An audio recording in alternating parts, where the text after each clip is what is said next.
Howdy folks, Singin' Toad here. Thank you very much for tuning into my video today. I really do appreciate that, and I hope you're having a fantastic day. So in my previous video that I just did a little while ago, something about a mail call and other ramblings and Victorinox versus Leatherman, I made a bit of a faux pas, a little bit of a mistake in that video. And in that video I made mention that I had done individual reviews of both the Victorinox Spirit X and the Leatherman Charge TTI, and much to my chagrin, I was appalled to discover that that is a huge oversight, and I actually have not given these two multi-tools proper reviews in the past on my channel. Now, folks, I'm going to apologize straight up for my mistake. That was my bad. I should have went and checked my video history before I made that video and realized that I actually hadn't done that. That was my bad.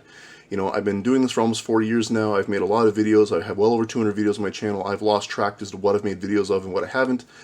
And, you know, in my defense, that was an oversight because both of these multi-tools have made multiple appearances on my channel over the years in other videos, and I honestly thought, honestly to God thought that I had made individual reviews, when it turns out I actually haven't.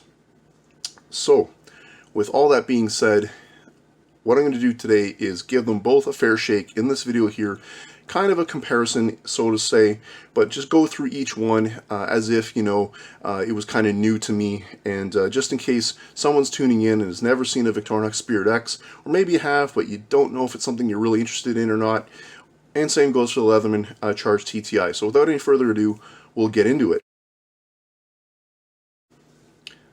Alright, so the first one we're going to look at is the Victorinox Spirit X. So this is what the sheath looks like, and it is like a kind of a false leather sheath. I don't think it's real leather.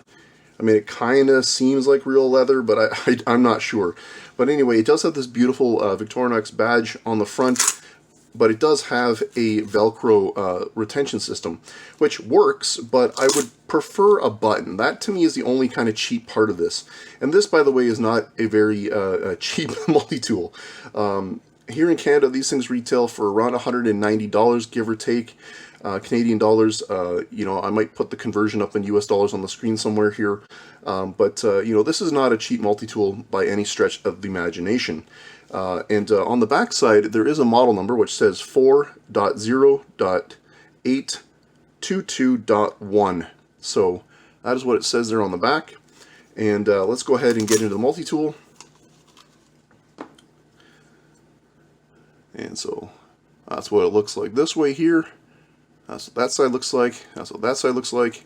That is what that side looks like. Bottom and top. So, very beautiful. This thing is an absolute fingerprint magnet.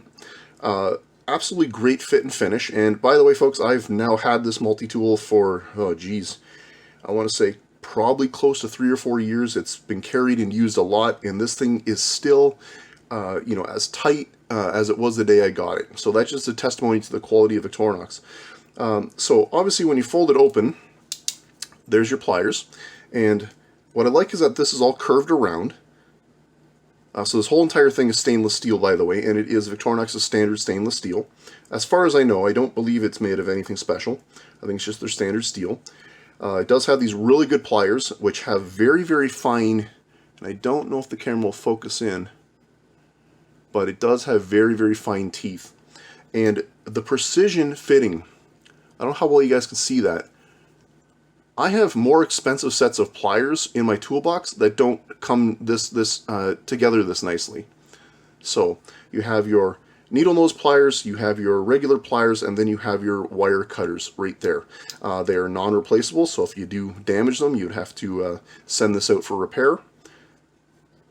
But one of the things I really like about this particular multi-tool is that all the tools are accessible when it is in its closed position. So you can simply draw it out of its sheath, and you can come in here and you can access its tools, and they're all locking. So one by one, I'm just going to go through them real quick. So the first one is the main blade, and forgive me, the camera's just not going to focus, but I will read what it says. It says Victorinox Swiss-made stainless. And with the exception of Victorinox here with the badge, and then likewise on the other side, there's no other markings on this as far as I know. So it is locking. So in order to close the blade, you have to pull back on these kind of like barrel-shaped locking mechanisms. And what's kind of neat is there's like a 1/3 stop. So when you release the lock, it doesn't just fold all the way through. There is a little 1/3 stop, which I believe is a safety mechanism to allow you to get your fingers out of the way so you can close the tool without it snapping shut on your fingers, which is a feature I do really, really like. The next tool, where is it here, is this chisel tool, and it also has a corner on it, so this does function as a really good package opener, and a little chisel. It has a wide wire cutter, and wow, the camera just does not want to focus, and a narrow wire cutter, so, or wire stripper, excuse me, not wire cutter. These are wire strippers, so you have a wide and a narrow. And then the next one is your flathead screwdriver, cap lifter. This is very thick, so this also functions as a nice little pry bar, and wire bender. Next one here is this guy right here. So this is your awl or your reamer. Does not have the sewing eye like you see on a lot of standard Victorinox knives. Actually, for a quick comparison, let me just whip the old Super Tinker out. And where is it here? So if you can see, this actually has like a groove in the center, or not in the center, off to the one side here. It's actually sharp, and then you have the sewing eye. So the standard one you see on a lot of Swiss Army knives is different than this one. So this one's just more of just kind of a scraper, if you will, and more of a punch, not really so much a reamer. And of course you have the all-purpose hook, which on the Victorinox Super Tinker, that's this guy right there. So kind of neat that they integrated it into one thing. But what's kind of neat though is that because of where it is, this, if you're on a camping trip or something, you can actually open it up like this, and you can hook, you know, a pot off the fire, and it just gives you a little bit more reach so that you're not putting your fingers down in the heat. And you could even open it up furthermore and grab it way back here if need be, which is kind of a neat thing. I don't know if that was a design technique or if it's just something I thought of. Or maybe I saw Felix Imler do that. I can't remember. I don't want to take credit for that one. I'm sure I saw that somewhere. So the last tool on this side is the saw, the wood saw. And yes, it's covered in schmutz because I've used this quite a bit. And the teeth on it are very aggressive, and this saw cuts very, very nicely. You know, this will make short work of debranching or delimbing a tree branch that you just drop down to make tent stakes, or to make wiener roasting sticks, or you're just outside and there's, you know, a random branch sticking out of a tree that's annoying you while you're smacking the face when you're mowing the lawn. Cut it off real fast. All kinds of uses for that. Obviously, you're not going to use it to fell a tree or build a house, but it'll get a simple job done. On the other side, we have the scissors. Now this is, you know, one other kind of failure to me on this tool. Much like the, you know, the Velcro opening, you know, is a little bit of a failure. I'd like to see that made better, but these scissors are laughable. You know, again, the standard scissors on a Victorinox knife, you know, if we just compare the two, I mean, these are 1,000 times better than this. And anyone who's ever handled both will tell you that. There's no contest. So these, it has scissors. They have some use there, but I would really wish it had that design rather than this design. What's the next one here? So then we have this little guy, which is a really tiny little flathead screwdriver. And this could also function to open up a battery compartment, you know, on maybe a watch, or on a maybe not so much a cell phone, but what am I trying to think of? The key fob on your car. That's what I was trying to say. So, and then this little thing on the end here, I don't know what that's for, what the intended purpose of that is, but it has it. The next tool is the Phillips driver, the three-dimensional Phillips driver. And if you look closely, and again, camera, focus, come on you. Camera. Yeah, it doesn't want to focus. Anyway, there is a little bit of wear on that because I have used this, and because this is a relatively soft steel, it does bend if you're putting a lot of torque onto a screw that's a little stuck to get out. And next tool is the can opener, and again you have a little wee flathead on the end, which can also function as a Phillips driver as well. But since it has a purpose-made Phillips driver, why would you use this when you have that? And then, lastly, we have the file, the metal file. So you have kind of one side is finer than the other one. This side here is finer than this side. And I'm not a file expert, but I think one is called a bastard file, and I couldn't tell you which is which.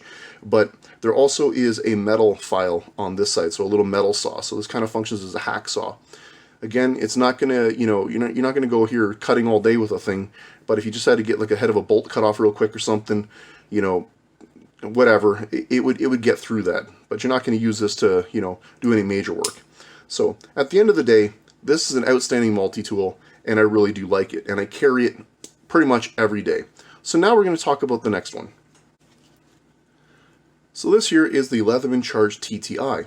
Now there are several Leatherman Charge in that series, or multi-tools in that series rather.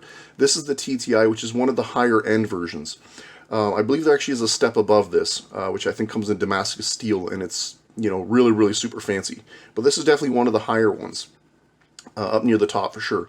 I purchased this guy for around $200 when I bought it. I can't remember exactly what I paid, but it was around $200. So it wasn't grotesquely more expensive than the Victorinox Spirit X. It was around $200 to $220, somewhere around there. And like I mentioned, the Victorinox was $190, somewhere in that ballpark. So we're only talking $20 to $30 difference altogether. All right.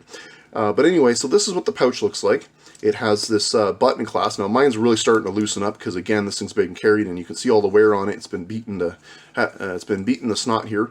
I do keep a little pen, or a pencil rather, on the side here, which looks like I need to sharpen it again.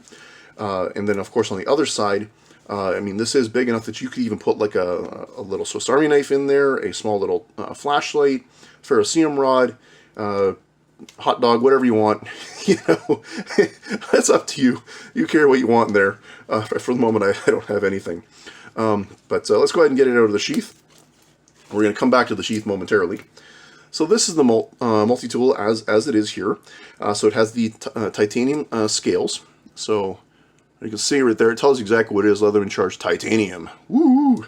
Pretty cool, eh? So what I really like about this one is, again, much like the Victorinox, you have outside openable tools or accessible tools.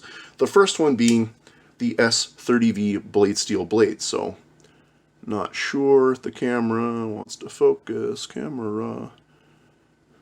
Well, it does say S30V right there, and I'm sorry if the camera just doesn't want to pick it up, but you'll just have to trust me on that one, folks. Would I lie to you? Ignore that. I'm just kidding. But anyway, very, very sharp blade. This still has the factory edge, believe it or not, because I've only ever had to strop this thing. Whatever Leatherman does for their heat treat... Oh, hold on a second. My autofocus is going weird again. Sorry about that, folks. So whatever Leatherman does for their heat treat is really, really good, because, like I said, I've only just had to strop this thing. I have not had to touch the edge up beyond stropping it, and I have used it quite a bit. But again, locking main blade and easy one-handed opening.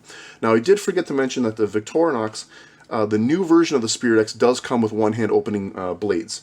So, there is that. But this one here, as standard, comes that way. And this is built off the Wave platform, by the way. So if you're familiar with the Leatherman Wave, this is very similar to it. It just has upgraded materials. Next tool along the side here is we have the wood saw. Now, different from the Victorinox, this one has a thinner profile, and the teeth are angled more backwards. So this one tends to more cut on the pull and not so much on the push. The Victorinox saw will saw both ways, where this one seems to cut more on the pull than it does on the push. So, whatever that's worth to you. Next tool. This one here is the serrated blade. And has the seatbelt cutter or gut hook. And now, I'm kind of at odds with this thing. I think I would personally rather the scissors be in this position, because the scissors that are inside are a little on the sad side. But yeah, it is nice to have a serrated blade. There are functions for it. If you're cutting a lot of rope or abrasive materials, it is nice to have a serrated blade. But because this is in the 420 steel, where the main blade is in the S30, if you did have to do a daft task that you didn't want to risk damaging your S30 blade, you could use this and not feel as guilty about it. But nevertheless, it is easy one-handed opening. And what I do like, so that if you pick this thing up and you don't know which way the tool is oriented, maybe it's dark or you can't see, maybe you got it around behind you and you're feeling around with your hand because your other hand is tied up doing something, you know, you can feel, and there is some little knurling on the back here, and that does indicate that this one's the serrated blade, where the flat one is the straight edge. So the last tool on the outside is the metal file. And again, I believe this is what they call a bastard file. It also has the metal saw, and it has a diamond file. And there is some powder on that because this thing's dirty. And it's a little bit wobbly. You need to tighten these things up. Oh, Torx construction, by the way. I don't think I mentioned that with the Victorinox. This is all pinned construction, so there's really no adjusting this thing or taking it apart. This guy is using Torx, so you can't actually take this thing all apart and dismantle it and all the above. So again, very handy dandy little thing. And there is one last tool on the outside, and it is kind of hidden, and I just have to pull it out, and that is a little lanyard thing here. And there is even a pocket clip attachment. You can actually, there's a pocket clip that came inside the box, and heaven forbids, I don't know where the box has gone, but there's a pocket clip that connects into that, so you can carry this in the pocket if you wish to do so instead of in the sheath. So let's go ahead and open it up. Of course, we have these super awesome Leatherman pliers, which has a wire crimper built in. It has, you know, your fine needle nose, which again, these are very, very nice as well. They're a little more finer than the Victorinox, but the teeth are not as fine. And again, the camera's probably not going to show it, but the teeth on this are not nearly as fine as the Victorinox one, as the Spirit X. And then, of course, you have your regular pliers, and then you have your 154 CM steel hardened replaceable wire cutters.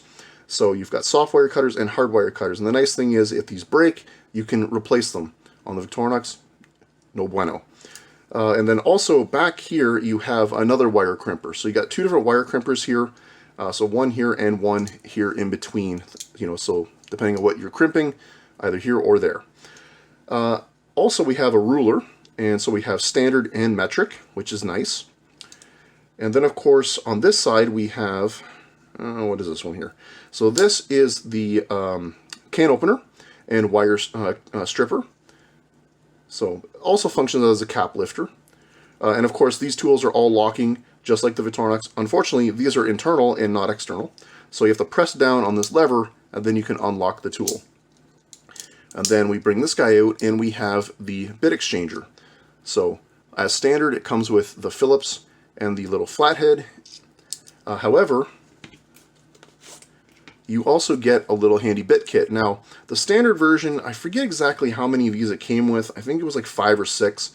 I did go and purchase the extra bit kit from my local vendor who I bought it from. They sell it there. It was like, I think it was like 30 or 40 bucks. And I got a bunch more bits. Anyway, so, you know, the standard one, like I said, only comes with 5 or 6, but then if you buy the extra one, you get more. So depending on what you want to have in there. So I've got the Robertsons and the Torx, which don't come standard. I don't believe so. Forgive me, folks, I don't remember. But anyway, very cool that you have, you know, your little screwdriver here that is change-outable. Also, there's additional accessories you can get for this. There is an extension, and there's even a little ratchet thing that you can get that plugs into that, which is kind of cool. And you know what? You could carry your extension piece in here or your ratchet piece in here, or you could carry them both. Extension on one side, ratchet on the other side, and you know, and put the pencil behind your ear and forget about it being on your sheath there, like you see every other contractor walking around doing. So then we have the next side, and now this was a 1/4-inch flat drive or pry bar.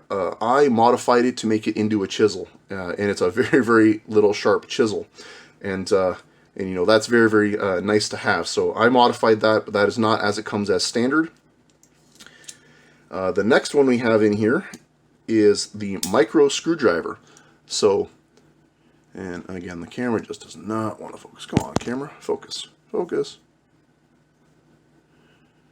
I don't know how well you can see that. I hope you can see that, folks. But anyway, that is a little teeny tiny little flathead. And then if you pull it out and flip it around and put that back in like so, you have a little teeny tiny little Phillips driver as well. And again, I'm sorry, the camera just doesn't want to focus, folks. I do apologize. So You have an eyeglass screwdriver, micro driver. This could be used for different electronic devices, eyeglasses, all kinds of things. Super handy little tool to have, especially if you wear glasses. The next tool in here, if I can get it to come out, is the scissors. Now, these scissors are nowhere near as good as the Victorinox scissors. Now, better than this one, but definitely not as good as the standard Victorinox. But, you know, I would much prefer if this tool was replaced with something else, like maybe an awl, and then in where the serrated blade was had the scissors that come on the charge, because or not the charge, excuse me, the surge. My bad, folks, the surge. So the surge has a really good pair of scissors that folds out, and I wish that's what this guy had. And then in this place was an awl. That would be a tool I would much prefer to have, occupying that spot. So I believe that's everything in this multi-tool. So anyway, if we just go ahead and bring the two back out again. So there we have it, folks. You have the two multi-tools side by side, the Victorinox Spirit X and the Leatherman Charge TTI Plus. And both of these are excellent multi-tools.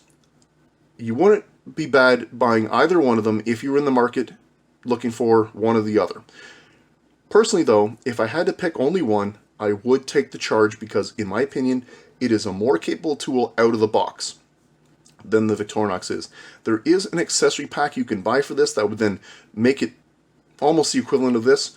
Again, it is arguable. The Leatherman does come in 420 steel for all the tools, 154 cm for the cutters, and S30V for the blade steel, where this guy here is just in the standard Victorinox steel.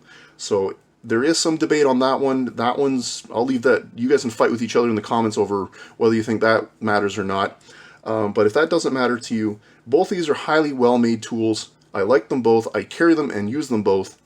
But at the end of the day, if I had to pick only one, the Leatherman would be my choice. So folks, there's my review of these two multi-tools, side-by-side comparison. And I really hope this helps someone who might be interested in one of these two tools. And again, folks, I'm very sorry for my oversight in saying that I'd done reviews on these when I actually hadn't. I really do apologize for that. So I hope this corrects that matter. Thanks very much for watching. This is Singing Toad signing out.